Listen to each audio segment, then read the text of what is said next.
하나님 말씀 보도록 하겠습니다. 출애굽기 34장 29절부터 35절까지의 말씀입니다. 34장 29절부터 35절까지의 말씀. 저 여러분이 한 절씩 교독하고 마지막 절은 합독하도록 하겠습니다. 교독합니다.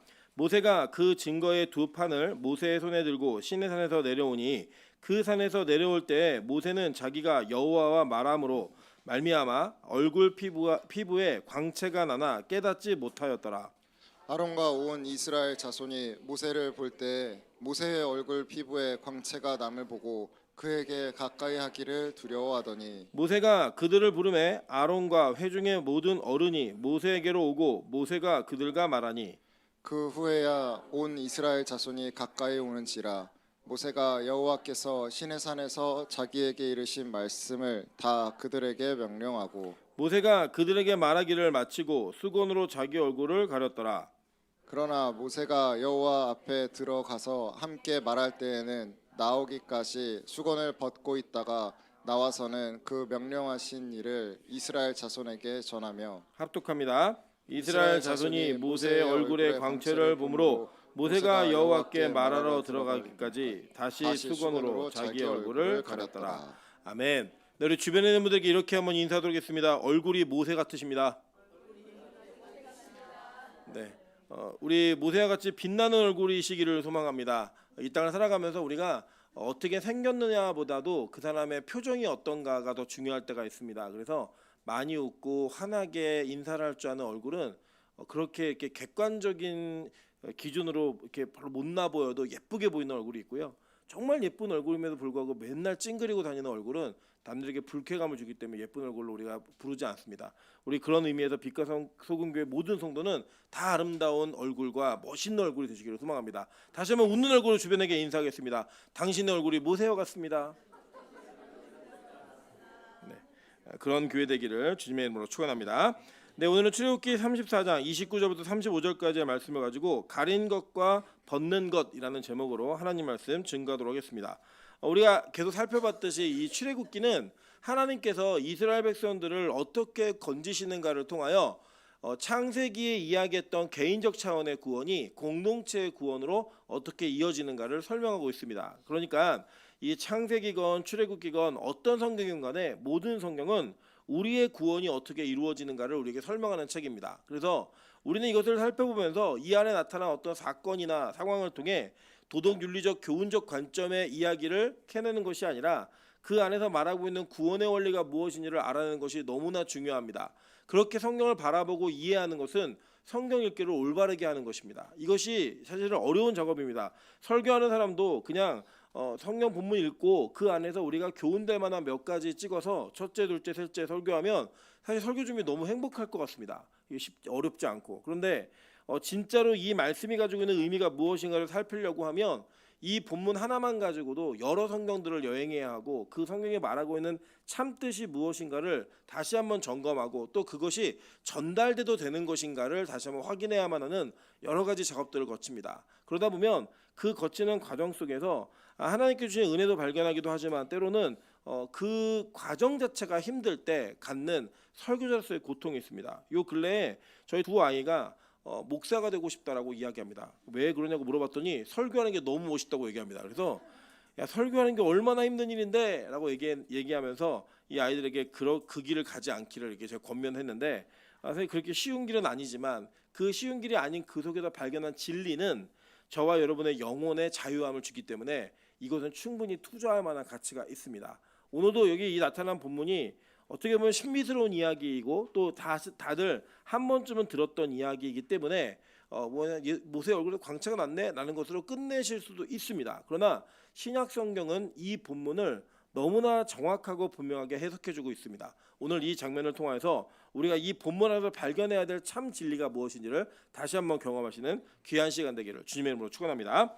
자, 먼저 보면 이 모세가 하나님과의 오랜 시간 동안 대화를 나눴습니다. 여러분 아시다시피 이 이스라엘 백성들의 첫 번째 계약은 완전히 박살났습니다. 그 책임은 100% 다 이스라엘 백성들에게 있었고 그 박살난 계약이 다시 맺어지기 위해서 모세는 중보하는 마음과 하나님의 은혜와 긍휼을 기대하는 마음으로 백성들을 위해 기도했고 그 기도의 결과로 하나님께서는 이제 이스라엘 백성들이 더 이상은 자신의 힘으로 이것을 지킬 수 없다는 것을 인정하시는 그 징표로서 그들이 다듬은 돌에 하나님의 말씀을 새기셨습니다. 너희가 아무리 열심히 다듬어도 결국 이 말씀을 못 지키는 거야라고 하는 율법 자체가 가지고 있는 기능을 우리에게 모형으로도 보여줬고 이미지 언어로도 말씀하신 거예요. 그렇게 말씀했을 때 모세는 여호와와 함께 40일 40야를 산꼭대기에서 교제를 나누었습니다. 그가 물도 먹지 않았고 떡도 마시지 않았다라고 성경은 이야기합니다. 그러니까 너무나 신비스러운 일이죠. 여러분 실제로 이런 일이 가능할까? 저는 가능하다고 믿습니다. 하나님께서 우리에게 주시는 능력은 하나님께서 우리가 가지고 있는 개인의 능력보다 더 큰 하나님이십니다. 물론 우리 인간 세계의 질서와 규율을 위해 인간의 능력을 제한해 놓으셨어요. 그래서 특정 이상의 능력은 발휘할 수 없는 그런 영역의 제한은 분명히 있지만 때때로 하나님께서 필요하실 때에는 하나님의 주권적인 사역을 통하여 우리가 인간의 이성과 한계를 뛰어넘는 하나님의 역사를 통해 하나님이 본질적으로 우리와 얼마나 다른 분인지를 보이십니다. 그래서 그런 기적과 이적들은 지금 이 시대에도 일어납니다. 그래서 때로는 병원에서 포기한 병이 낫기도 하고요. 때로는 우리가 기도하지 않으면 기도 외에는 어떤 방법도 없다고 생각하는 문제가 너무나 쉽게 해결되기도 합니다. 그런 과정과 상황을 통하여 하나님이 말씀하시고자 하시는 것은 나는 살아있는 하나님이고 너희와는 다른 신이다라는 것을 정확하고 분명하게 보여주시는 겁니다. 그래서 모세는 그 매개체로서 구약에 사용되어진 예수 그리스도의 예표입니다. 그래서 이 모세의 금식은 정말 기적적인 금식이었고 그 금식을 통해서 하나님과 언약 관계가 이루어졌을 때 드디어 하나님은 돌판에 그 글을 새기셨고 최종 사인을 해서 모세를 통해 백성들에게 내려보내셨습니다. 자, 그렇게 들고 내려온 이 십계명이 어떻게 그들에게 주어지는가 성경 오늘 이렇게 설명합니다. 29절 보니까요 이렇게 얘기했어요. 모세가 그 증거의 두 판을 모세의 손에 들고 시내산에서 내려오니 그 산에서 내려올 때 모세는 자기가 여호와와 말하였으므로 말미암아 얼굴 피부에 광채가 나나 깨닫지 못하였더라라고 이야기합니다. 자, 그래서 그 모세가 하나님과 교제하고 나니까요 얼굴에 광채가 나가지고 이 광채로 인해 많은 사람들이 두려워할 정도의 광채가 났습니다. 여러분 이제 우리도 이 땅에서 보면요 정말 멋있는 사람 만나면 후광이 나타난다고 얘기하더라고요. 저는 진짜 본 적이 있어요. 제가 몇 번 말씀드렸는데 안정환 선수가 현역 시절에 제가 만났을 때 정말 와 사람이 저렇게 잘생길 수 있구나라고 하는 그 후광을 봤습니다. 요새는 제가 차은우라는 배우가 있는데요. 이게 보면은 컴퓨터 같아요. 이게 생긴 게 어떻게 저렇게 사람이 생겼지? 그래서 우리 이면지하면은 차은우 얘기 나오니까 기분이 좋아졌어요. 남편이 바로 옆에 있는데도 불구하고 그 정도의 외모를 가지고 있는 그런 사람들도 있습니다. 그런데 그런 후광과는 다르게 이 성경의 진술은 성경 원어를 그대로 보시면 얼굴로부터 빛이 나왔다라고 설명하고 있는 거예요. 자, 그러면 이렇게 됐을 때 그들이 어떻게 했는가 한번 볼게요. 자, 출애굽기 34장 33절부터 35절 오늘 본문입니다. 모세가 그들에게 말하기를 마치고 수건으로 자기 얼굴을 가렸더라라고 얘기해요. 그러니까 모세는 이 말을 할 때에 그의 얼굴을 그냥 보여줬고 말을 마치면 수건으로 얼굴을 가린 거예요. 그죠? 그러니까 한번 그림 한번 보실까요? 첫 번째 그림. 네, 사진. 네. 보이시죠? AI가 그린 그림입니다. 네, 그려줘 그랬더니 다 그려졌어요. 보면 이제 쉽게면 두 돌판을 들었죠. 물론 이제 두 돌판을 저렇게 들지는 못했을 거예요. 너무 무거운 무게였기 때문에. 근데 이제 모세로부터 광채가 막 나니까 그 광채의 영광으로 사람들이 가까이 갈 두려워했고요.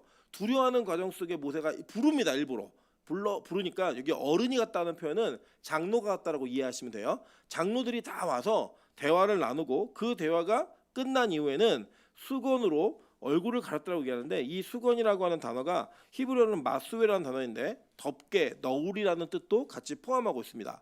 그래서 그가 가리워진 그 영광의 광채를 가리움으로 말미암아 사람들과의 같이 연합과 교제하는 그 삶 가운데 더 이상은 장애가 되지 않도록 그 영광을 가리었다라고 이야기합니다. 이렇게 성경에서는 하나님의 영광이 인간에게 직접 드러나면 그 직접 드러나는 영광 때문에 그들이 느끼는 공포감과 죽음에 대한 위협으로 인해 하나님은 때때로 그 영광의 매개체들을 수건으로 가리우신 일들, 덮개로 가리우신 일들이 있습니다. 한번 볼까요? 길지만 읽겠습니다. 민수기 4장 5절부터 15절입니다.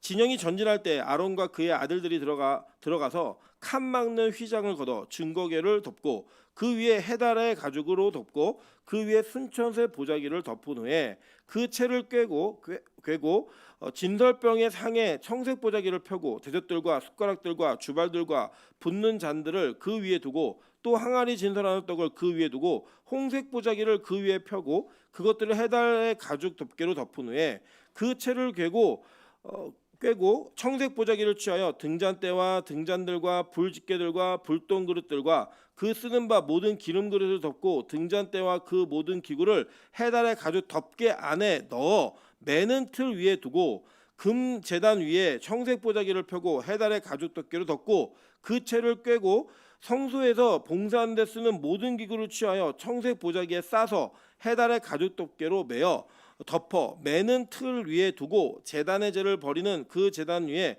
자색 보자기를 펴고 봉사하는 데 쓰는 모든 기구를 곧 불 옮기는 그릇들과 고기 갈고리들과 부삽들과 대야들과 제단의 모든 기구를 두고 해달의 가죽 덮개를 그 위에 덮고 그 채를 깰 것이며 진영을 떠날 때에 아론과 그의 아들들이 성소와 성소의 모든 기구 덮는 일을 마치거든 고앗 자손들이 와서 맬 것이니라. 그러나 성물은 만지지 말라. 그들이 죽으리라.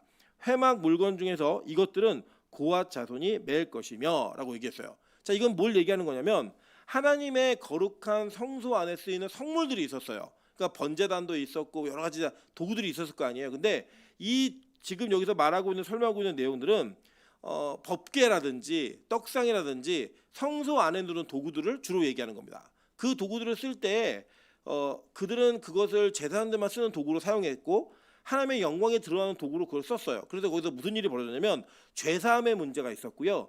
그곳에서 죄를 해결하는 일들이 벌어졌습니다. 그 뭐예요? 하나님의 영광이 드러남으로 말미암아 인간의 죄악이 사해지는 장면이 있었던 거예요. 그런데 이것이 옮겨질 때, 그러니까 이동할 때는 이걸 다 옮기는데 어떻게 옮기라고 얘기하면 이것을 다 덮개로 덮어서 싸라고 얘기했어요. 청색, 자색 이거 다 나중에 이제 나오면 배우시고요.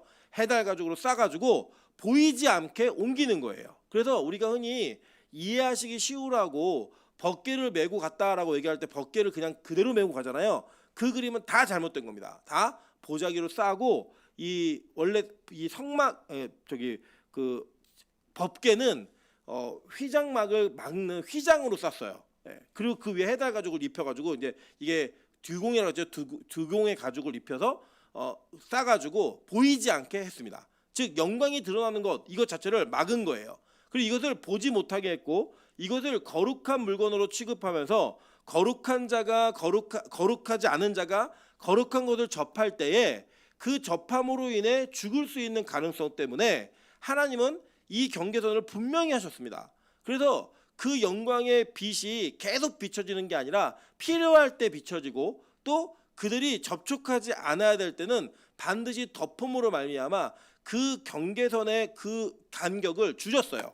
그러니까 그냥 있으면 죽는 거예요. 근데 이 간격을 줄였다는 겁니다. 여러분 이제 잘 보시면 돼요. 우리 인간 세계에서 삼위일체 하나님을 다 본 사람은 없습니다. 만약에 누군가가 하나님을 봤다라고 한다면 그 본 하나님은 성자 하나님이십니다. 그리고 성령과 성부는 우리가 형태로 볼 수 없는, 이미지로는 볼 수 있어요. 형태로는 볼 수 없어요. 왜 그러냐면 그 거룩하신 분을 직접 대면하면 우리는 사망이라고 하는 죽음 외에는 어떤 것도 우리에게 결과물로 남지 않기 때문입니다. 그래서 하나님께서는 스스로 인간이 되셔서 이 땅 가운데 찾아오셨고 그 찾아오시는 간격을 줄이는 것을 하나님의 영광을 덮는 것으로 이해하신 거예요. 그래서 예수님이 이 땅에 오실 때에 제한된 모습으로 오신 겁니다. 똑같은 인간의 모습으로. 그렇게 오셔야지만 우리 인간의 대표도 될 수 있었지만 우리 죄인들과의 간격을 줄일 수 있었기 때문이에요. 그게 바로 이 장면이었고 그 장면의 모형들이 구약에는 여러 번 나옵니다. 한번 볼까요? 시편 105편 38절과 39절입니다. 다 같이 한번 읽어보실게요. 시작. 그들이 떠날 때 애굽이 기뻐하였으니 그들이 그들을 두려워함이로다. 여호와께서 낮에는 구름을 펴사 덮개를 삼으시고 밤에는 불로 밝히셨으며. 자, 시편 기자가 뭐라고 말하냐면 애굽의 백성들이 이스라엘 백성들을 두려워했대요. 그래서 이 두려우게 하는 이스라엘 백성들이 떠날 때 그들이 기뻐했다라고 얘기합니다. 그죠? 근데 그 기뻐했는데 그러니까 애굽의 백성들은 부정한 백성들이죠. 그리고 하나님의 백성이 이스라엘 백성들은 거룩한 백성이란 말이에요. 이 경계선은 어떻게 하셨냐면 하나님이 구름 기둥과 불 기둥으로 그들을 덮으셔서 그들과의 차별점을 분명히 두셨다는 거예요.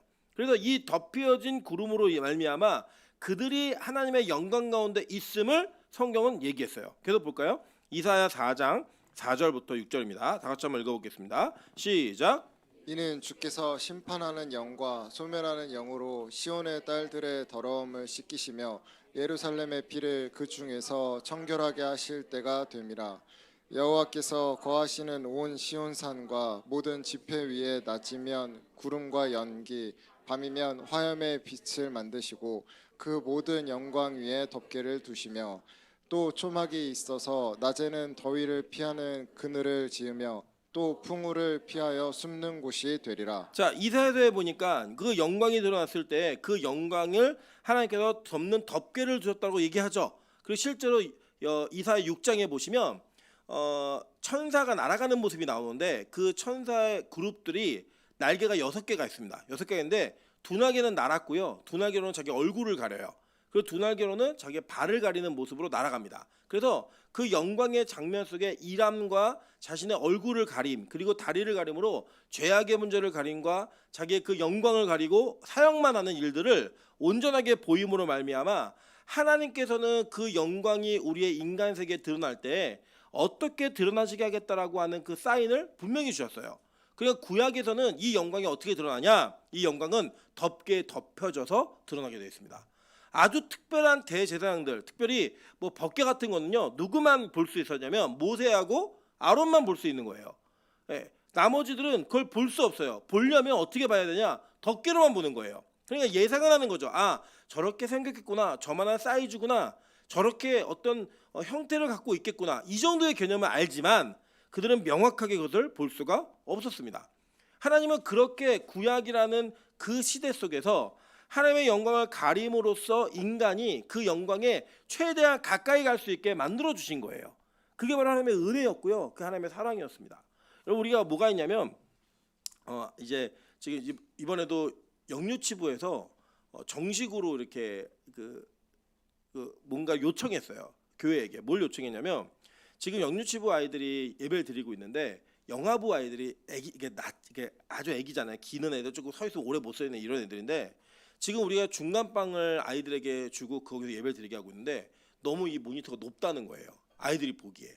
그러니까 아이들에게 맞게 달려면 어떻게 달아야 되는 거예요?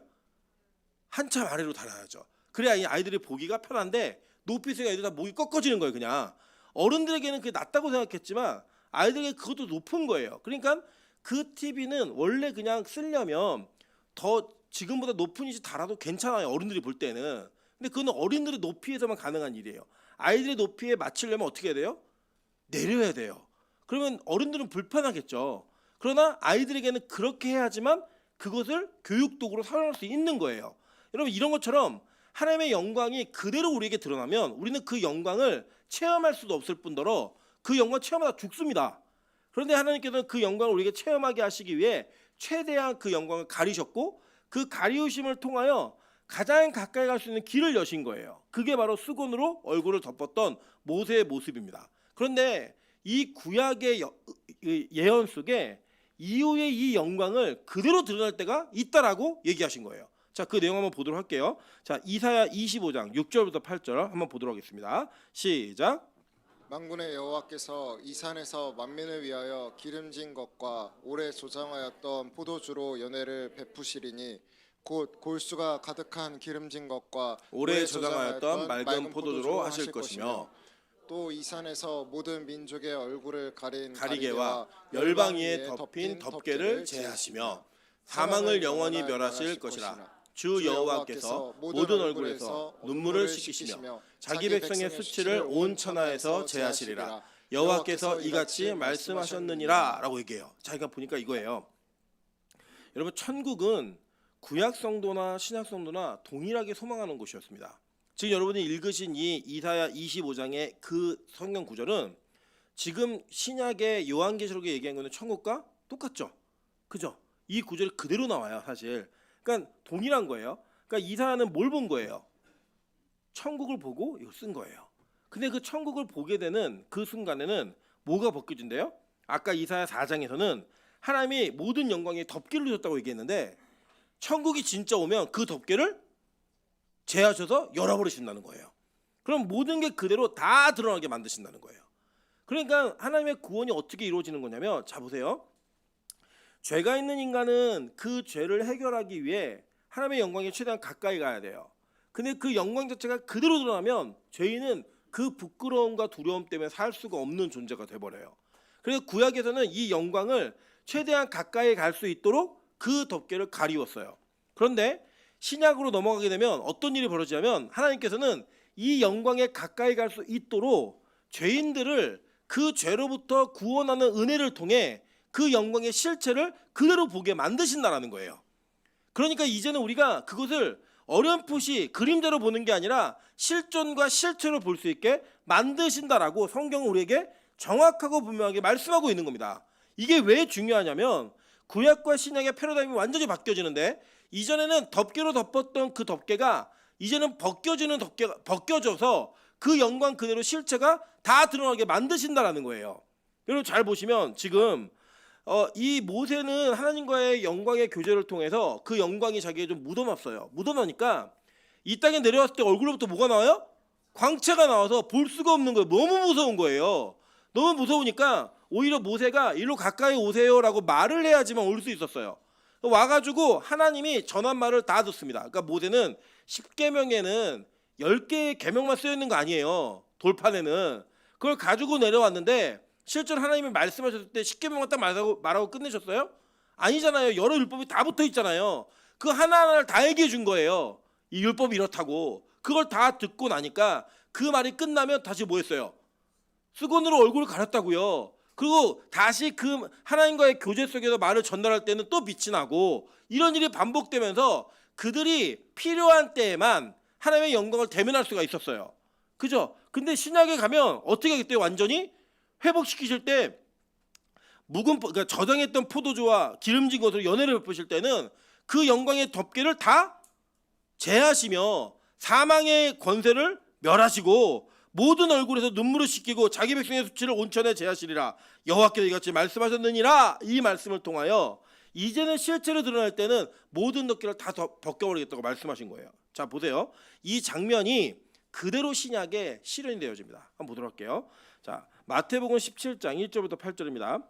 엿새 후에 예수께서 베드로와 야고보와 요한 그 형제 요한을 데리시고 따로 높은 산에 올라가셨더니 그들 앞에서 변형되사 그 얼굴이 해같이 빛나며 옷이 빛과 같이 희어졌더라. 그때 모세와 엘리야가 예수와 더불어 말하는 것이 그들에게 보이거늘 베드로가 예수께 여쭈어 이르되 주여 우리가 여기 있는 것이 좋사오니 만일 주께서 원하시면 내가 여기서 초막 셋을 짓되 하나는 주님을 위하여 하나는 모세를 위하여 하나는 엘리야를 위하여 하리이다 말할 때에 호련히 빛난 구름이 그들을 덮으며 구름 속에서 소리가 나서 이르시되 이는 내 사랑하는 아들이요 내 기뻐하는 자니 너희는 그의 말을 들으라 하시는지라 라고 얘기했어요. 자 보세요.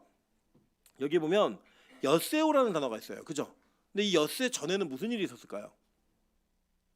엿새 전에 마태복음 16장이겠죠. 그 16장에는 무슨 유명한 구절이 있을까요? 주는 그리스도시요 살아계신 하나님의 아들이십니다 라는 고백을 가이사랴 빌립보에서 베드로가 합니다. 그러니까 예수님이 이걸 알게 하신 분은 하나님이시다라는 그 말씀과 함께 베드로가 교회의 반석이 될 것과 동시에 내가 죽고 다시 살아날 것을 분명히 예언하시면서 아직은 얘기하지 마. 내가 다시 살아난 이후에 너희들 이거 본 거 말해 라고 얘기하는 그 내용이 연결되어 있는 내용인 거예요. 그러니까 그 사건이 있은 다음에 엿새 후에 있는 거예요. 엿새 후에 이 일이 벌어지는 겁니다. 그러니까 그날이 벌어진 거 하루, 그죠? 엿새 후에 이 사건이 벌어지니까 7일이라는 완성을 이야기하는 거예요. 그래서 이 완성을 통하여 하나님께서 어떻게 하나님의 나라가 완성되는지를 보여주시는 건데, 모세가 시내산에서 내려왔을 때 그 얼굴에 빛이 났던 것과 똑같이 예수님이 변형되신 거예요. 그 변형됨을 통하여 예수님이 말씀하시고자 했던 건 무엇이냐면, 이제는 구약에는 가리웠던 그 얼굴을 너희가 앞으로 계속 보게 될 거야. 그 계속 보게 되는 것을 보여주는 거예요. 그러면서 거기에 누굴 등장시켜요? 율법의 대표였던 모세 그리고 선지자의 대표였던 엘리야가 같이 등장해서 그 세 분, 그러니까 예수와 그 두 사람이 같이 함께 회의를 나누는 모습을 성경은 보게 하셨어요. 제자들로 하여금. 그러니까 이전에는 가까이 가서 볼 수 없었던 장면을 그대로 같이 보게 하신 거예요. 자, 그러면서 아까 얘기했죠. 모세가 하나님께 들은 말을 내려와 가지고 전달할 때 그 얼굴에 광채가 났죠. 그런데 지금 여기 보면 뭐라고 얘기하냐면 빛난 구름이 그들 덮어요. 그를 덮은 다음에 뭐라고 얘기했냐면 이는 내 사랑하는 아들이고 내 기뻐하는 자니 너희는 그의 말을 들으라 라고 얘기했어요. 그러니까 이전에 모세는 하나님께 들은 말을 전달했는데 이제는 예수를 통하여 예수의 입에서 나오는 말을 그대로 들으라는 거예요. 그러면 모세보다 예수가 더 율법에 있어서 권위가 있는 거죠.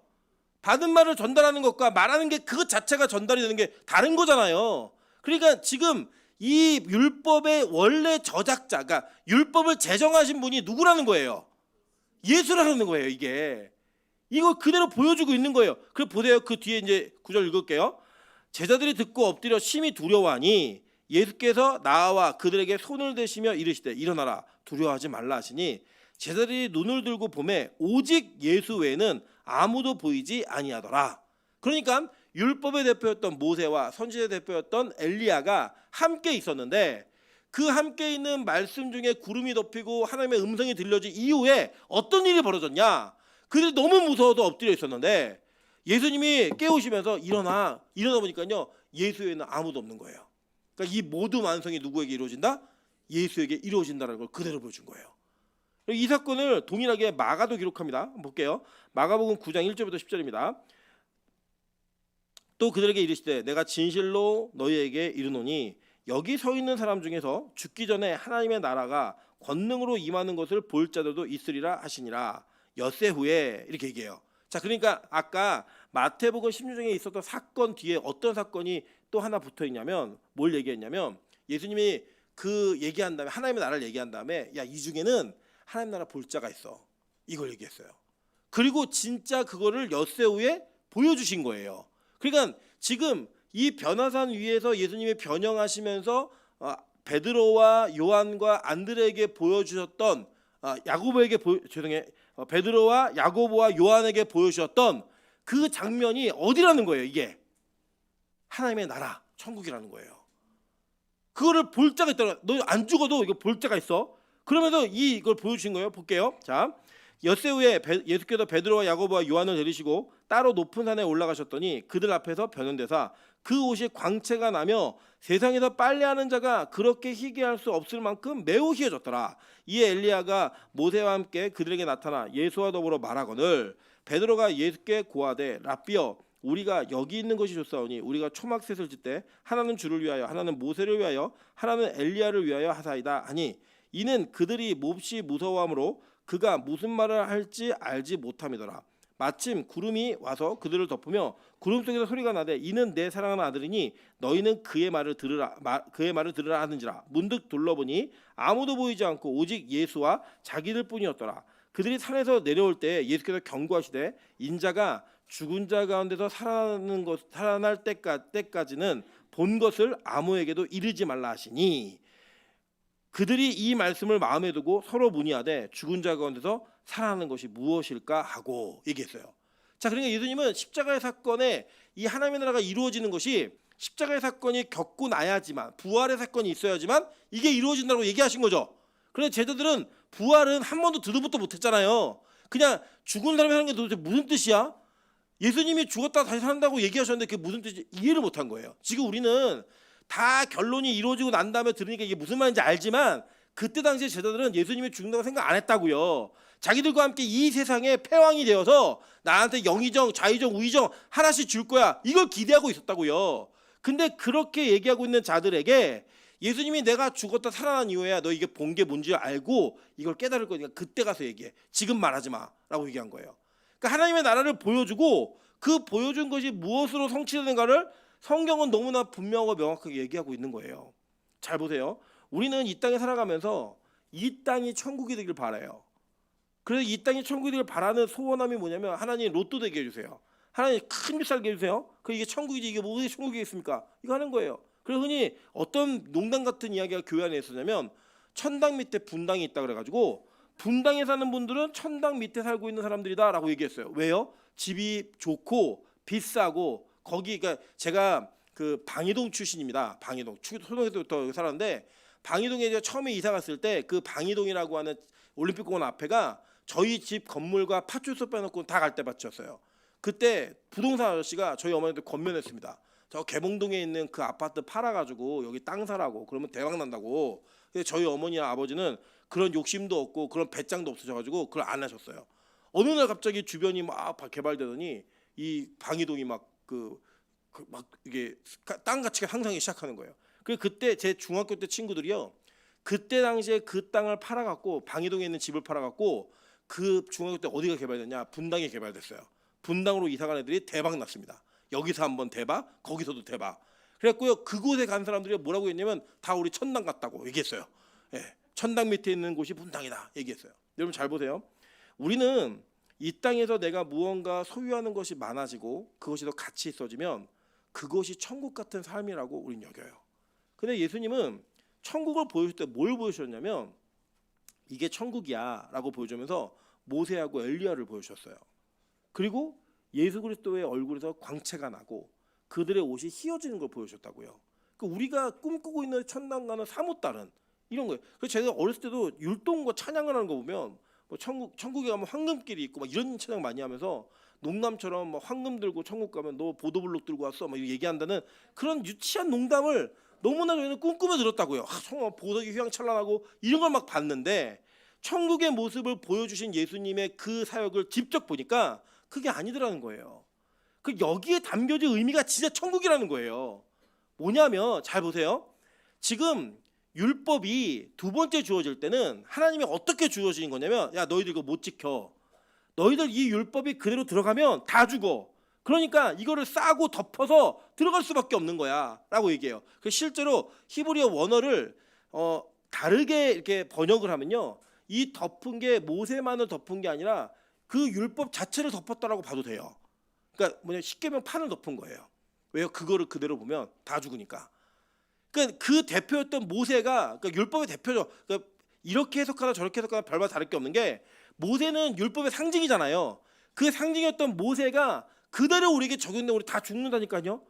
그 죽는 것을 예수님이 아셨어요. 그래서 이 땅에 직접 오셔서 그 율법의 성취를 본인이 이루시고 완성시키신 이후에 여전히 죄인인 저와 여러분에게 너희들이 죄인이지만 그 죄인의 자리에서 나의 그 십자가의 죽음으로 말미암아 이 율법을 그대로 대면할 수 있는 그 율법의 완성을 그대로 대면할 수 있는 은혜를 부어준다라고 하는 예언이 여기 안에 담겨져 있는 거예요. 여러분 이렇게 제가 해석을 하고 말씀드리면 이게 너무 과장된 해석이다라고 이해하실 수 있는데 그 뒤에 이걸 제가 한 게 아니라는 걸 알려드릴게요. 자 먼저 그 전에 한 번 더 볼게요. 누가복음에 어떻게 얘기하고 있나? 자 누가복음 9장 28절부터 36절입니다. 자 이 말씀을 하신 후 8일쯤 돼요라고 얘기했어요.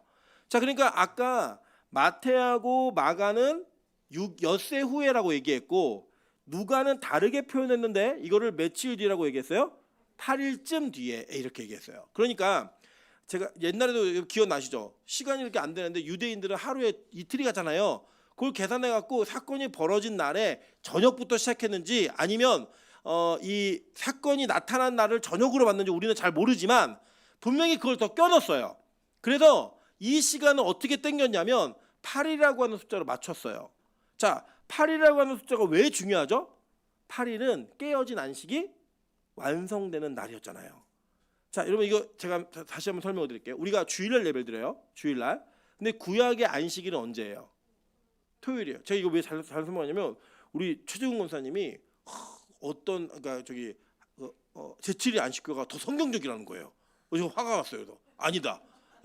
예, 알려드리겠다. 이거 알려드리는 거예요. 자 보세요. 지금 우리 제7일 안식교는 구약을 지켜요. 그래서 그들은 토요일 날이 안식이라고 얘기해요. 그래서 성경엔 구약에 토요일이 안식이라고 써 있어요. 진짜로. 그러니까 토요일 자체가 안식일이에요. 그런데 그 안식은 구약적 개념에서 안식이었는데 이 안식은 어떻게 깨졌냐? 아담과 하와가 타락함으로써 깨져버렸어요. 안식의 개념이 뭐였죠?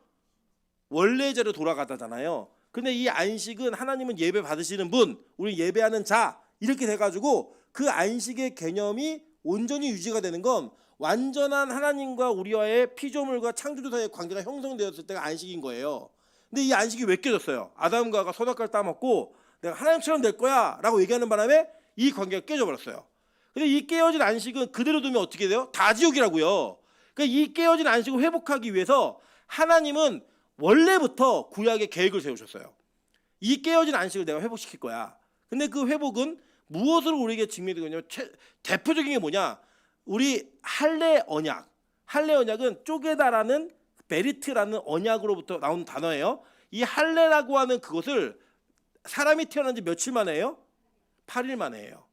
8일 만에 해요. 그래서 8일이라고 하는 숫자는 굉장히 중요한 숫자가 됩니다. 그래서 구약에 보면요. 절기를 지킬 때에도 7일째까지 지키고 8일도 성일로 지켜라 라는 이 구약의 언약 예언의 말씀이 율법의 말씀이 계속 8일에 대한 얘기를 무언가 희미하게나마 8일째도 성일이야. 8일째도 거룩한 날이야. 계속 얘기를 합니다. 그럼 8일째는 뭐예요? 일주일이 몇 단이죠?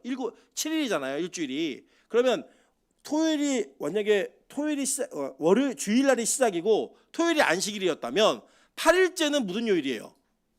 주일인 거죠. 그죠? 주일이란 말이에요. 근데 그 8일째 날 이 안식을 어떻게 하나님께서 완성시키시냐면 예수 그리스도의 부활로 말미암아 깨어짐으로 인해 우리에게 들어왔던 사망을 그 부활의 사건으로 회복시키시는 거예요. 근데 그 부활이 언제 이루어져요? 안식 후 첫날. 언제 이루어진 거예요? 주일날 이루어진 거예요.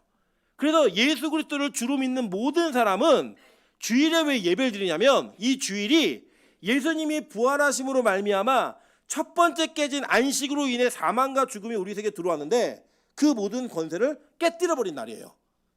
그래서 새 안식으로 들어가는 거예요. 즉 새 언약으로 들어간 날이었다고요. 지금 이 누가는 이걸 강조하고 싶었던 거예요. 그래서 예수님께서 깨어진 그 언약의 깨어진 계약서가 어떻게 완성되는가를 보여주면서 8일째 날이라고 하는 그 단어를 굳이 끌어다 쓰는 거예요. 8일쯤에. 그래서 여러분 기독교가 훨씬 성경적입니다. 기독교가 더 정확하게 성경을 분석하는 거예요. 우리는 안식 후 첫날을 어떻게 이해하는 거냐면 예수 그리스도가 안식을 완성하신 날이에요. 그래 이게 언제 주일인 거예요. 주일. 뭘로 완성하셨어요? 부활로. 그리고 우리는 주일을 예배드리면서 가져야 될 소망이 뭐예요? 부활에 대한 소망을 갖는 거예요. 그래서 예수님이 그래서 말씀하신 거예요. 내가 죽었다가 다시 살아난 부활이 있기 전까지 이거 본 거 얘기하지 말고 본 다음부터 무조건 얘기해. 그래서 그 부활을 본 자들이 지금 마태, 마가, 누가에 다 쓰고 있는 거예요. 이 사건을. 그래서 볼게요. 뒤에. 자, 예수께서 베드로와 요한과 야고보를 데리고 기도하러 산에 올라가사 기도하실 때 용모가 변화되고 그 옷이 휘어져 광채가 나더라. 문득 두 사람이 예수와 함께 말하니 이는 모세와 엘리야라. 영광 중에 나타나서 장차 예수께서 예루살렘에서 별세하실 것을 말할세. 이 별세라는 단어가 엑소더스라는 단어예요. 자, 엑소더스가 들어보신 적 있으시죠? 출애굽기가 엑소더스예요. 출애굽할 것을 이야기하시니. 그러니까 이 누가는 의도적으로 이것을 신학적으로 해석을 해서 이 사건이 어떤 의미가 있는지를 얘기해주고 있는 거예요. 자, 출애굽은 뭐예요? 우리 구원이잖아요. 그리고 그 구원의 완성의 끝은 뭐였어요? 가나안 땅에 들어가는 거였다고요. 모형으로 보일 때. 그래서 지금 이 사건을 시내산을 통해서 가나안 땅에 들어가는 길을 열어가는 거예요. 이게. 그게 뭐다? 예수의 죽으심과 부활로 인해 우리의 모습이 완전하게 바뀌는 거예요. 자, 제가 이렇게 해석하니까 여러분 껴맞추네 이렇게 하실 분이 계세요. 누가 그렇게 제일 많이 해요? 저희 아내가 제일 많이 해요. 껴맞추는 거 아니야? 맨날 물어봐요. 제가 오늘 제가 한 말이 아니라 이게 누구 해석인지를 알려드릴게요. 자, 고린도후서 3장 13절부터 18절입니다. 자, 다 같이 읽어보겠습니다. 시작. 우리는 모세가 이스라엘 자손들에게 장차 없어질 것에 결국을 주목하지 못하게 하려고 수건을 그 얼굴에 쓴 것 같지 아니하노라. 그러나 그들의 마음이 완고하여 오늘까지도 구약을 읽을 때에 그 수건이 벗겨지지 아니하고 있으니 그 수건은 그리스도 안에서 없어질 것이라. 오늘까지 모세의 글을 읽을 때에 수건이 그 마음을 덮었도다. 그러나 언제든지 주께로 돌아가면 그 수건이 벗겨지리라. 주는 영이시니 주의 영이 계신 곳에는 자유가 있느니라. 우리가 다 수건을 벗은 얼굴로 거울을 보는 것 같이 주의 영광을 보매 그와 같은 형상으로 변화하여 영광에서 영광에 이르리니 곧 주의 영으로 말미암음이라. 아멘. 바울이 이렇게 해석을 했다고요. 그러니까 우리가 그냥 출애굽기 사건을 그냥 신기하게 모세 얼굴에서 광채가 났대, 화장품 좋은 거 발랐나 보다, 이렇게 하고 끝나는 기적의 개념으로 성경이 우리에게 이게 준 게 아니라, 그걸 보니까 이제 뭐예요? 율법이 수건으로 덮어져서 이해가 되겠는데 그리스도가 나타나면 그게 벗겨진다는 거예요. 그래서 그 영광이 다 들어가게 된다는 거예요. 그래서 그 영광으로 영광에 이르게 된다라고 바울이 설명하는 거예요. 그러니까 제가 지금까지 길게 설명한 거를 바울은 이렇게 짧게 설명했는데, 이 짧은 설명만 가지고 이해를 못하니까 제가 길게 설명을 드린 거예요. 자, 보세요. 이제 이겁니다. 이제는 예수님께서 그것을 보여주신 것은 천국의 모습이었어요. 그럼 우리도 어떻게 변하는 거예요? 그렇게 변하는 거예요. 예수님이 변하신 것처럼 우리가 천국에 가서 어떻게 어떤 모습으로 있느냐, 그렇게 변하는 거라고요. 잘 보세요. 그들은 예수님이 예수님인 줄 알아왔어요. 그죠? 그런데 그 예수님은 땅에서 자신들과 함께 계셨던 예수님의 모습은 아니었죠. 얼굴에서 광채가 나고 그 옷이 이 세상의 세탁기로는 빨아도 안 되는 옷에 광채가 났다고요. 지금 뭐 반짝이는 거 얘기하는 거 아니에요. 완벽한 그 발광이 그의 육체와 그의 옷으로부터 이루어졌어요. 자, 그러니까 바울은 뭐라고 얘기하냐면, 자, 이제 예수 그리스도를 만나면 우리가 다 수건을 벗은 얼굴로 거울 보는 것 같이 주의 영광을 보게 될 거야. 그리고 우리는 그와 같은 형상으로 변화하여 영광에서 영광에 이르리니 곧 주의 영으로 말미암으니라. 성령이 오시면 이런 일이 벌어진다는 거예요. 성령이 우리 안에 임하게 되면 우리 안에 자유가 임하고 우리가 예수 그리스도를 거울로 보듯이 본다는 거예요. 여러분, 그래서 여기 뭐가 나오냐면, 지금 구약을 읽을 때 수건이 벗겨지지 아니하는 자는, 그러니까 구약 속에서 예수를 못 보는 자는 계속 가려진 것만 본다는 거예요. 감히 범접할 수 없는. 그 여러분, 제가 이 교회에 와가지고 제일 기분 좋았던 이야기 중에 하나가 이런 내용들이에요. 구약에서 예수가 보이니까 너무 성경 보는 게 재밌어요. 구약에서 예수를 보게 되니까 너무 행복합니다. 구약에 이런 말씀이 있는 거 정말 몰랐어요. 그게 여러분 진짜 눈이 벗겨지고 수건이 벗겨진 사람만 보는 거라니까요. 이거를 이해 못하는 사람은 지금도 많아요. 심지어는 학교 교수들 중에도, 신학교 교수들 중에도 구약을 구약으로만 해석해야지 신약과 연결해 해석하면 안 된다라고 가르치는 교수들도 있어요. 왜요? 이 눈이 안 떠진 거예요. 저도 이거 몰랐어요. 몰라서 구약을 가르칠 때는 율법과 교훈으로 가르쳤고, 신약을 가르칠 때는 예수를 가르쳤습니다. 근데 제가 성경을 알아가면서 제 인생에 제 스스로 율법을 지킬 수 없는 무능한 자이고 가능성이 없는 패역한 자라는 걸 깨닫는 순간부터 저에게 구약의 예수가 보이기 시작했어요. 그 구약의 예수가 보일 때마다 저에게 어떤 감격이 있었는지 아세요? 아, 그래, 나는 율법으로 대하면 죽는 자인데, 나는 가능성이 없는 존재인데 예수가 나를 살린다니, 나에게는 유일한 소망이 예수 외에는 없구나. 그걸 붙들게 되는 거예요. 여러분, 제가 공부를 많이 하고 열심히 뭘 노력해서 그걸 갖고 전하는 게 아니에요. 제가 이 말씀을 붙들지 않으면 저는 소망이 없는 존재이기 때문에 그 소망이 여러분에게도 동일하게 있게 만들기 위해 이 소망을 목숨 걸고 전하는 거고, 이렇게 밤을 새워 전하는 거예요. 이유는 단 하나예요. 왜요? 이 소망 외에는 어떤 것도 우리의 구원을 이룰 수 없기 때문에, 성경이 너무 명쾌하게 얘기하고 있기 때문에 교회는 그 예수 외에 어떤 것도 필요치 않다는 거예요. 그러니까 어떤 이들은 가리워진 상태로 예수를 믿는다고 얘기하지만 그건 믿는 게 아니라고요. 진짜 믿음은 벗겨진 상태에서, 수건이 벗겨진 상태에서 그 영광의 얼굴을 대면하는 게 예수를 믿는 거라고요. 그래서 가리워진 자들은요, 아직도 율법 안에 살아요. 뭘 하면 복을 받고 안 하면 복을 못 받고, 열심히 하고 나의 의가 세워져야 무언가 구원받는 백성 같고, 그렇지 않은 사람들 보면 정죄하고 판단하고, 이런 상태로 살아가는 그 모습은 구원받은 자의 모습이 아니라고요. 그 율법주의를 예수님이 한 번도 인정한 적이 없어요. 오셔서 예수님은 너희들 그 율법주의에서 벗어나지 못하면 다 회칠한 무덤이고 너희들 다 지옥 가는 외식하는 자들이야 라고 얘기하셨다고요. 저는 우리 빛가서공교회가 몰라서 지옥 가는 성도는 없기를 소망합니다. 여러분, 여러분의 구원을 제가 보장할 수는 없어요. 왜냐? 그거는 오로지 하나님과의 관계 속에서 개인적으로 이루어지는 거예요. 그러나 제가 마지막 주님 앞에 서가지고 하고 싶은, 듣고 싶은 말 딱 한 가지 그거예요. 하나님, 저는요 진짜로 예수를 전하다 왔습니다. 그래, 너는 정말 예수를 전하다 왔구나. 이거 하나면 돼요. 그거 하나면 저의 목회는 성공한 목회고, 여러분 그 목회 속에 여러분 어떤 어려움과 우리 교회에 초라함이 있다 할지라도 여러분 그 예수를 붙드시면 인생의 모든 걸 다 해결하신 거예요. 극단적일 수 있겠지만 전 진짜라고 믿어요. 왜요? 여러분 결국에는 우리는 죽으면 아무것도 못 가져가요. 죽으면 이 땅에 남길 수 있는 거 아무것도 없어요. 그냥 한 줌의 죄밖에 없어요. 마지막 소망은 딱 하나예요. 진짜 재림이 있다면, 진짜 부활이 있다면 그 예수 말고는 어떤 이도 어떤 존재도 우리를 구원할 수 없기 때문에 그 구원받는 예수 그리스도 그 한 번 붙드는 게 우리 평생의 소망인 거예요. 교회를 10년, 20년, 30년 다니셨는데 이 소망이 없으시다? 여러분 지옥 갑니다. 너무 죄송하지만 지옥 가요. 성경은 이거 외에 어떤 것도 구원이 없다라고 얘기했으니까. 그래 여러분 진짜 그 예수가 여러분의 유일한 소망이십니까? 진짜 이 말씀을 붙들면서 말씀을 보면서 와 정말 우리가 예수만 붙들어야겠구나라는 그런 간절함이 생기십니까? 아 내가 예수를 아직 붙들고 있지 않기 때문에 나는 큰일 났구나라는 절박감이 있으십니까? 이게 없다면 정말 우리는 이 말씀을 깨닫지 못한 자들이야. 아직도 수건으로 얼굴을 가려놓고 수건으로 율법을 가려놓고 수건으로 그 성물들을 가려놓고 영광에 근접할 수 없는 자들이라고요. 보세요. 요한복음 8장 31절부터 32절에 예수님이 이렇게 말씀하십니다. 그러므로 예수께서 자기를 믿은 유대인들에게 이르시되 너희가 내 말에 거하면 참으로 내 제자가 되고 진리를 알지니 진리가 너희를 자유롭게 하리라. 이거라고요. 이게 깨달아지지 않으면 매일 율법에 묶여 산다니까요. 뭘 해야 되나 안 해야 되나, 뭘 잘못했지, 왜 내가 이렇게 죄를 짓고 있지, 그 죄 안에서 왜 나는 못 벗어나고 있지, 이런 고통이 여러분이 끊이지 않는 거예요. 실제 우리 그렇게 살잖아요. 아닌 척하며 사는 거지. 죄를 지어놓고도 모른 척, 죄를 지어놓고도 아닌 척, 죄를 지으면서도 여러분 그것이 은폐된 것처럼 살아가는 우리의 모습이 있잖아요. 여러분 근데요 성경은요 진짜 예수를 믿으면 그 진리가 그 모든 것들부터 우리를 자유케 만든다고 얘기해요.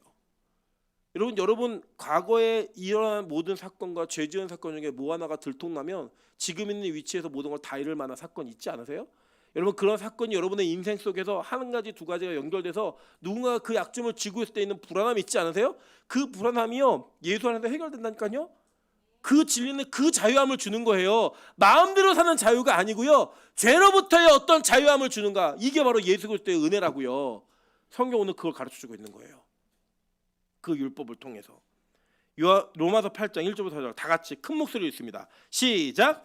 그러므로 이제 그리스도 예수 안에 있는 자에게는 결코 정죄함이 없나니 이는 그리스도 예수 안에 있는 생명의 성령의 법이 죄와 사망의 법에서 너를 해방하였음이라. 율법이 육신으로 말미암아 연약하여 할 수 없는 그것을 하나님은 하시나니 곧 죄로 말미암아 자기 아들을 죄 있는 육신의 모양으로 보내어 육신의 죄를 정하사 육신을 따르지 않고 그 영을 따라 행하는 우리에게 율법의 요구가 이루어지게 하려 하심이니라. 아멘. 여러분이 한 게 아니라 예수가 한 거라고요. 그 예수가 한 걸 믿으면 그 율법의 요구가 다 이루어졌다라고 말하는 거예요. 아무 조건 없이. 이게 복음입니다. 이게 그냥 복음 그 자체라고요. 이걸 자꾸 왜곡해서 뭘 해야지만, 뭐가 돼야지만 구원이 이루어지는 것처럼, 뭘 지켜내야지만 구원이 완성된 것처럼 아니라고요. 성경은 예수 외에는 그 어떤 것도 이걸 이룰 수 없다고 얘기했어요. 그러면 아무것도 안 하고 죄 지어도 되나? 아니요. 이 예수가 우리 안에 진짜 이루어진 것이 믿어지고 예수가 우리 안에 계시면 그 죄가 자연스럽게 끊어진다는 거예요. 그 죄랑 싸울 수 있는 힘이 생긴다는 거예요. 여러분 제가 아까 1부터도 얘기했는데요. 제가 가르쳤던 제자 둘이 있는데 고등학교 때 제가 예배 시간 늦으면 문 잠가 버렸어요. 진짜로. 문 잠그면 애들이 방에서 저 태바시로 뒤로 들어갔고 유리에서 다 붙어갖고 예배 드렸어요. 그러니까 이게 그렇게 하니까 애들이 뛰더라고요. 그러니까 예배가 지각이 없어졌어요. 사람들이 다 칭찬했어요. 전 되게 잘하는 줄 알았어요. 그런데 제가 그 교회를 떠나고 원래 그 예배는 원래 지각하는 예배로 돌아갔어요. 왠지 아세요? 제가 율법으로 그 아이들의 행동을 고치고자 하니까요. 눈에 보일 때는 그게 고쳐진 것 같았는데 아이들의 마음이 고쳐진 게 아니에요. 그러니까 아직 그 아이들은 예배를 몰라요. 그렇게 늦으면 욕하고 자기를 통제하는 사람이 없어지니까 그 아이들은 다시 원래대로 돌아갔어요. 여러분 제가요 수없이 많이 그랬어요. 청년들 가르치면서 혼내기도 하고 때리기도 하고 심지어 욕도 하고 난리 쳤어요. 그 때문에 그렇게 하면요 변하는 것 같아요. 잠깐은. 근데 그 마음 가운데 하나님이 계시지 않으면 안 변하더라고요. 안 변해요. 사람들이 요즘 물어요. 왜 잔소리를 안 하냐고, 왜 뭐라고 안 하냐고. 저 알아요. 제가 한다고 변하는 게 아니라는 거. 아니 제가 뭐라고 하면요 잠깐 모습은 변하는 것처럼 보일지 몰라도 진짜 그 마음 변하지 않아요. 그러면 그건 뭐냐? 외식이에요. 저는 많은 성도들을 외식하게 만들었어요. 많은 제자들이 외식하는 것이 좋은 신앙이 되는 것처럼 만들었던 전 범죄자예요. 이제는 앞으로 그 실수는 다시 하지 않을 거예요. 여러분, 저도요 막 화가 날 때가 있죠. 미칠 때가 있죠. 왜 저렇지? 왜 도대체 저러시지? 막 화가 날 때가 있어요. 그러나 입 밖으로 그걸 잘 내뱉지 않는 이유는 그렇게 잔소리를 해서 변하는 건 진짜 변화가 아니기 때문이에요. 진짜 변화는 뭔지 아세요? 하나님의 은혜가 임하는 거예요. 그 은혜가 임하면 제가 하라고 해도 안 해요. 하라고 해도 안 해요. 그게 은혜라고요. 그게 진짜 바뀌는 거라고요. 제가 우리 공동체 안에 아직도 담배를 끊지 못하는 우리 서진이가 있어요. 아직 예배도 잘 못 드려요. 금요일날 왔으면 주일날 안 와도 되는 거예요. 걔는 이해가 안 돼요. 진짜 이해가 안 돼요. 저를 7년, 8년, 10년 가까이 만나도 안 변해요. 그런데도요, 제가 그 친구를 기다릴 수 있는 마음을 저에게 주셨어요. 이유는 뭐냐? 제가 잔소리에서 바뀌는 게 아니에요. 어떻게 해야 바뀌느냐? 여러분, 저는 지금도 믿어요. 제가 1부 때도 얘기했지만 만약에 소진이 안에 진짜 이 예수를 믿는 믿음이 있으면 소진은 담배 피다가 구원 받을 거예요. 우리 공동체 안에서 술 먹다가 구원 받는 사람도 있을 거예요. 그게 그렇게 큰 대수예요? 여러분, 진짜로 여러분 죄 안 짓고 사세요? 여러분, 죄를 안 지어서 구원받고 계세요? 아니잖아요. 죄를 지었는데도 불구하고 하나님의 은혜가 임하니까 우리가 정말 죄인인데, 쓰레기인데 하나님이 오히려 의인으로 칭해 주시는 거 아니에요? 그게 구원이잖아요. 다만 바라는 것은 하나님, 이 땅에 있을 동안에 그 안에 예수가 있는 확실한 표징이 보일 수 있게 도와주세요. 그게 술 끊는 걸 수도 있어요. 그게 담배를 끊는 걸 수도 있고요. 죄를 짓는 것들을 멈추는 걸 수도 있어요. 맞아요. 그게 있으면 좋겠어요. 그러나 그게 없다 할지라도 진짜 믿음이 있으면 구원은 그에게 임해요. 우리에게도 임하듯이. 우리 담배 피는 것보다 더한 죄 많이 졌잖아요. 술 마시는 것보다 더한 죄 많이 짓고 있잖아요. 여러분, 남을 미워하는 죄와 담배 피는 죄가 어느 죄가 크다고 생각하세요? 담배 피는 건 예수 그리스도를 부인하는 죄예요. 그죠? 남을 미워하는 건 살인하는 죄라고요. 뭐가 더 크세요? 여러분, 우리가 그 가늠할 수 없어요. 근데 우리는 우리 스스로 뭘 정해놓고 내가 좀 잘하는 게 있으면 못하는 사람들 비난하고 힐난하는 게 일상화되어 있어요. 율법주의에 매여가지고. 여러분, 그게 깨지려면요, 진짜 복음이 뭔지 알아야 돼요. 진짜 예수가 어떤 분인지를 이해하셔야 된다고요. 너무 극단적이지 않지만 예수 믿으면 그 어떤 존재로 살았다 할지라도 하나님 구원하세요. 믿으십니까? 그래서 그 예수 그리스도의 은혜 차별이 없는 거예요. 어떤 죄를 지었던 죄인이라 할지라도 우리가 손가락질하면 저 새끼는 반드시 죽어야 돼라는 사형수들조차도 그들이 진짜 예수 믿으면 우리가 동일한 구원을 받아요. 세상이 비난해도 어쩔 수 없어요. 여러분, 너무 죄송하지만 그 구원의 원리가 아니면 저도 여러분도 구원의 가능성이 없다고요. 그걸 믿는 게 믿음이에요. 예수는 그런 분이라고요. 여러분, 재림하시면 어떤 현상이 벌어지나 볼게요. 빌립보서 3장 21절입니다. 그는 만물을 자기에게 복종하실 수 있는 자의 역사로 우리의 낮은 몸을 자기의 영광의 몸의 형체와 같이 변하게 하시리라. 우리 예수님처럼 되는 거예요. 천국 가면요, 진짜 얼굴 막 다 빛나실 거예요. 계속 볼게요. 계시록 3장 4절부터 5절입니다. 그러나 사대에 그 옷을 더럽히지 아니한 자 몇 명이 내게 있어 흰 옷을 입고 나와 함께 다니리니. 그죠? 흰 옷을 입고 다닌대요. 보세요. 그들은 합당한 자인 영고라. 이기는 자는 이와 같이 흰 옷을 입을 것이요 내가 그 이름을 생명책에서 결코 지우지 아니하고 그 이름을 내 아버지 앞과 그의 천사들 앞에서 시인하리라. 이거 하나라고요. 구원받는 조건은. 계시록 7장 9절부터 10절, 13절과 17절 보겠습니다. 이후에 내가 보니 각 나라와 족속과 방언, 백성과 방언에서 아무도 능히 셀 수 없는 큰 무리가 나와 흰 옷을 입고 손에 종려가지를 들고 보좌 앞과 어린 양 앞에 서서 큰 소리로 외쳐 이르되 구원하심이 보좌에 앉으신 우리 하나님과 어린 양께 있도다 하니. 무슨 옷을 입어요? 흰 옷을 입고 있다고 얘기했죠. 예수님 그걸 보여주신 거예요. 모세가 그걸 보여준 거고요. 미리. 13절에서 17절입니다. 장로 중 하나가 응답하여 나에게 이르되 이 흰옷 입은 자들이 누구며 또 어디서 왔느냐. 내가 말하기를 내 주여 당신이 아시나이다 하니 그가 나에게 이르되 이는 큰 환난에서 나오는 자들인데 어린 양의 피에 그 옷을 씻어 희게 하였느니라. 그러므로 그들이 하나님의 보좌 앞에 있고 또 그의 성전에서 밤낮 하나님을 섬김에 보좌에 앉으시니가 그들 위에 장막을 치시리니 그들이 다시는 줄이지도 아니하고 목마르지도 아니하고 해나 아무 뜨거운 기운에 상하지도 아니하리니 이는 보좌 가운데 계신 어린 양이 그들의 목자가 되사 생명수 샘으로 인도하시고 하나님께서 그들의 눈에서 모든 눈물을 씻어 주실 것임이라. 이사야가 본 천국이 바로 이 천국인 거예요. 베드로와 야고보와 요한이 본 천국이 바로 이 천국인 거예요. 우리 흰옷 입고 그 예수님의 영광스러운 광채에 빛나는 얼굴을 봤던 그들과 같이 그걸 보게 될 거고요. 더 나아가서는 우리가 그걸 보여주는 사람들이 될 거라고요. 믿으십니까? 이게 믿어지는 게 진짜 믿음이고요. 이걸 믿는 게 천국을 믿는 거예요. 계시록 19장 8절 9절 다 같이 읽겠습니다. 시작. 그에게 빛나고 깨끗한 세마포 옷을 입도록 허락하셨으니 이 세마포 옷은 성도들의 옳은 행실이로다 하더라. 천사가 내게 말하기를 기록하라. 어린 양의 혼인잔치에 청함을 받은 자들은 복이 있도다 하고 또 내게 말하되 이것은 하나님의 참되신 말씀이라 하기로. 보세요. 이 19장에 있는 빛나고 깨끗한 세마포 옷은 성도들의 옳은 행실이에요. 그죠? 근데 그 행실이 아까 계시록 7장 13절부터 10절에 보면 어린 양의 피에 옷을 빤 사람들이라는 거예요. 그러니까 우리의 유일한 행위는 뭐예요? 예수 믿는 거예요. 그 보혈의 능력을 믿는 거 하나라고요.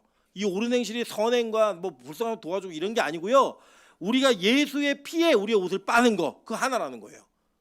저는요, 우리 교회가 이 말씀을 듣고 이 말씀이 이루어지는 교회가 되길 소망합니다. 제가 아주 재밌고 흥미롭고 기분 좋은 이야기를 들었습니다. 우리 김민정 간사가 주일학교에서 아이들에게 설교를 하고 있어요. 설교를 하는데 본문이 어디였냐면 부끄럽게 선악과를 따먹은 아담과 하와가 부끄러움, 벗은 몸의 부끄러움을 느끼는 거였어요. 그래서 하나님이 가죽옷을 지어 입히셨다라고 얘기했습니다. 그때 저희 찬수가 이렇게 얘기했대요. 그 가죽옷이 예수 그리스도예요. 제가 그 얘기를 딱 듣는 순간에 그 목사의 아들인 것이 참 자랑스러웠고요. 첫째는 또 한 가지는 그거였어요. 그래, 우리 주일학교 아이들에게도 복음이 들렸으면 좋겠다. 제가 너무 고마웠어요. 그냥 고마웠어요. 다른 거 아니고 그냥 애들을 돌보고 애들을 그냥 케어하는 정도의 부서로 모든 교회들이 주일학교 운영합니다. 근데 우리 교회는 주일학교 아이들에게 복음을 가르쳐요. 그 아이들이 이해하든 이해하지 못하든 상관없어요. 왜요? 하나님은 이걸 지식으로 듣는 게 아니니까. 하나님 벗겨주셔야, 수건을 벗겨주셔야 듣는 거니까. 저는 우리 주일학교 아이들, 그 아이들 안에 누가 있냐면 거기에 수아도 있고 사랑이도 있어요. 이 세 아이가 이 간사님의 설교를 들으면서 크고 있는데 이 세 아이들을 돌아보면 저희는 목사 가정이에요. 근데 수아는 아버지가 신앙생활을 하지 않아요. 부모가. 우리 사랑이 역시 부모가 신앙생활을 하지 않아요. 근데 이 아이들에게 지금부터 복음을 들려줘야 이 아이들이 자기 결정권이 생겼을 때 이 아이들이 그 복음 속에서 진짜 예수를 만날 수 있을 거라 전 믿어요. 이 교회의 주일학교가 그렇게 유지될 수 있도록 좀 기도해 주세요. 이 교회 사역자들이 그런 설교를 할 수 있도록 좀 기도해 주세요.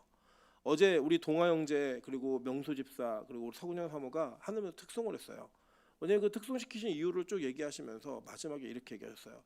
하나님의 이 빛과 소금의 강단이 이 초신자들이 예수를 믿고 그 가정들이 복음을 듣기에 밀리지 않는 강단이 될 수 있게 도와달라고.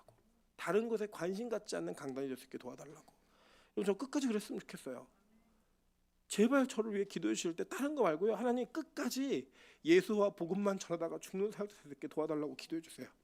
그러면 제가 진짜 이 성경이 예수를 말하고 있다는 걸 평생을 통해 증명해 볼게요. 제가 진짜 이 성경에 얼마나 많은 예수 그리스도의 복음이 담겨져 있는지를 저 진짜 제 힘이 닿는 한 증거해 볼게요. 그래서 적어도 우리가 주님 앞에 섰을 때 하나님, 나 예수 믿고 이 자리에 섰습니다. 내가 정말 쓰레기 같은 죄인이지만 예수 믿고 이 자리에 섰습니다. 라는 그 말 한마디는 자신 있게 할 수 있는 교회, 자신 있게 할 수 있는 성도, 자신 있게 그렇게 말할 수 있게 만드는 목사가 한번 되어보겠습니다. 여러분 그렇게 기도함으로 말미암아 하나님 이 땅에서 우리가 벗겨진 그 수건이 벗겨진 예수를 좀 볼 수 있게 도와주십시오.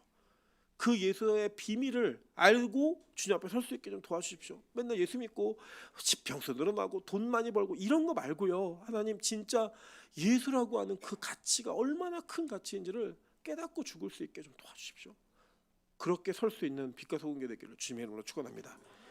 이 시간 찬양으로